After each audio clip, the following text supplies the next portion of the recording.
Love incredibly tasty seafood? Welcome to Seafood 101, where we celebrate the journey from sea to market to table. For more than 100 years, Seattle has been the home of our commercial fishing industry and the North Pacific fishing fleet. Today, our industry has never been healthier. Seattle is the home of hundreds of fishing companies, shipyards, suppliers, and marine services. Fishing is the past, present, and future of the Pacific Northwest. If you love sustainably caught wild seafood, you've come to the right place. Visit PacificNorthwestSeafood101.com to check out all the delicious recipes, news, and upcoming events. Now here's what's on the menu for today's program. Welcome to Seafood 101. My name is Jeremiah Karpowitz, and I'm the editorial director of National Fisherman Magazine. Today I'm joined by Jamie Goen, who's the executive director at Alaska Bering Sea Crabbers. Jamie, thank you for connecting with us today. Yeah, of course. Thanks for having me. Our pleasure. So I wanted to ask you a little bit about your organization, and you guys are the stewards of the crab resource. So maybe you can tell us a little bit about what that means and the kind of work your guys are focused on. Yeah, absolutely. Thanks. So as Alaska Bering Sea Crabbers, we're a nonprofit industry trade association. We represent the harvesters of king, snow, and bairdi crab in Alaska's Bering Sea that fish with pot gear. We're predominantly small, independently owned businesses, many representing generations of families in this crab fishery. So as a trade association, we advocate for our fishermen. We're actively involved in all aspects of the crab fishery, from fisheries management to policy development to scientific research to marketing and safety. And we do that at the regional and the national levels. So, I mean, it sounds like your members are really like they're involved with and are part of this industry in just an incredibly profound way. I mean, if we're talking about something that goes back for generations. Mm-hmm. Yeah, absolutely. We have approximately 70 vessels in our fishery and 300 members in our association. So it's a large community as we consider ourselves. Excellent. So can you tell us a little bit more about your fishery and the seasons that you guys are focused on? Yeah, well, your timing is good. I know October is National Seafood Month, and that's when we start our Bristol Bay Red King crab fishery, October 15th. So that one is our first fishery, and then we roll into bairdi after that. It's also known as tanner crab. It's the larger cousin to snow crab, and many of the fishermen think it's the most delicious. And then after our bairdi fishery, in January through March timeframe, we have our snow crab fishery in the Bering Sea in the middle of winter. And I have so much respect for our fishermen. It's incredibly tough and dangerous and icy and cold, and they're just an amazing group of people. And then in the summertime, many of our crab vessels also tender for salmon up in Alaska.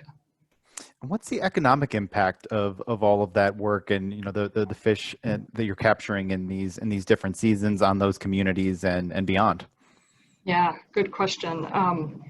Our fishery, the ex-vessel value is roughly $150 to $200 million per year ex-vessel. That's a lot of money. It not only supports the vessels and crew, but as you noted, it supports the coastal communities and support businesses for our fisheries. In particular, for Alaska's coastal communities, it's important to Dutch Harbor, St. Paul, Akutan, and Kodiak. Those communities get a cut of the landings that we do there. So it's really important for those Alaska coastal communities. And then when you think about the support businesses and the working waterfronts outside of Alaska, many of our vessels do shipyard work in Washington and Oregon. So those communities also benefit from the value of our fishery. Yeah, I mean, the economic impact of seafood for Alaska, every time the numbers come out, it's pretty stunning. And there's a lot that comes from Alaska, but I mean, it's majority. I mean, there's just so much. Yep. It's a huge value to the U.S. Can you talk a little bit about your commitment to environmental stewardship and how that factors into some of your initiatives or priorities? Yeah, well, you noted we consider ourselves stewards of the crab resource as an industry. We're deeply committed to environmental stewardship. We consider ourselves stewards because our livelihoods depend on it. So if the crab resource isn't doing well, then our jobs and our way of life isn't going to survive. So sustainability is a top priority for us. We're a certified sustainable fishery under Alaska's RFM program. That stands for Responsible Fisheries Management, and it follows really stringent FAO and GSSI standards. So we're proud to say that we're a certified sustainable fishery. We also support and are actively involved in research on crab, and the way we do that is that our fishermen contribute part of the value of their landings to what's called the Bering Sea Fisheries Research Foundation.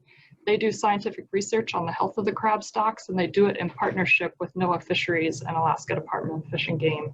So that's how much we value making sure that we have a healthy stock, that we put our money on the line to make sure that happens. And then we're also actively involved in bycatch reduction, both in our own fishery and in other fisheries that catch crab as bycatch. Excellent. So you talked a little bit about the sustainability, which I imagine is a top issue that your organization is focused on. What are some of your other priorities or top of mind for you guys? Yeah, well, top of mind this year, obviously, is COVID. I think we were thrown a curveball here in figuring out how to operate as an essential infrastructure business during a global pandemic. That's definitely created increased time and costs for our fishermen of doing business. But above all, we want to make sure everybody stays safe, from our fishermen to the communities that we engage with in our fishery. So that's been a big focus for us this year. And then, as you mentioned, sustainability and sound science, that's definitely a top one. We want to make sure that there's support for our stock assessment surveys. I don't know if everyone knows that we didn't have a survey this past season because of COVID. So, and it's created, it's missing data that's really important for Alaska's crab stocks and making sure we maintain the health of these fisheries. We need to know how much is out there and how the environment's doing. Some other things that are important to us are gear designs to reduce bycatch. I touched on bycatch a little bit earlier, but we're working with other fleets too on how to avoid crab as bycatch and learning more about that.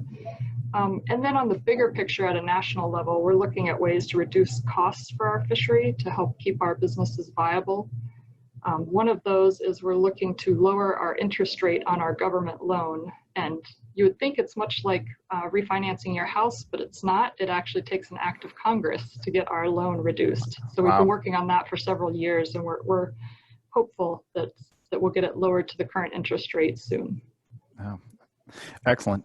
You talked a little bit about the impact of COVID, and I imagine a lot of that is just figuring out how you can make sense of the present. Do you think a lot of that is going to carry over into the future, or do you think a lot of that is mostly like, let's just get through this and then it's, quote unquote, back to normal? That's a good question. I feel like every week is a new week and something different. Our understanding of the pandemic is evolving. The way we do business is evolving. So I don't have a straight answer for you other than I've really appreciated how all the different sectors in Alaska's fishing industry and across the country actually have been coming together to help each other out and make sure that we maintain viable fishing businesses. I mean, we produce an important food source for the nation and the globe, and we need to work together to make sure we can weather this pandemic.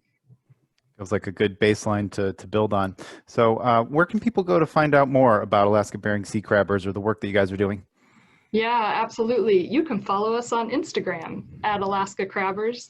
Some of our big popular recent hashtags are Eat Seafood America, hashtag Eat Alaska Crab, and hashtag Know Your Fisherman. Those are some of our favorites. And then you can also find us on Facebook, and our website is alaskaberingseacrabbers.org. Beautiful. Well, thank you, Jamie, so much for taking the time to connect with us today. And thanks to all of you for joining us for Seafood 101, where we celebrate the journey from sea to market to table. Remember to hit the subscribe button to keep up on all the delicious recipes, shopping tips, and industry news. Thanks again. Excellent. Thanks for having me. Thank you for joining us for today's Seafood 101 program. Seafood 101 is sponsored by the Seattle Propeller Club with the Port of Seattle. It's presented by the Alaska Bering Sea Crabbers, Bristol Bay Regional Seafood Development Association, Freezer Longline Coalition, and the Groundfish Forum. Special thanks to National Fisherman Magazine and Pacific Marine Expo. Visit PacificNorthwestSeafood101.com to check out all the delicious recipes, news, and upcoming events. See you next time as we continue to celebrate the journey from sea to market to table. Cheers!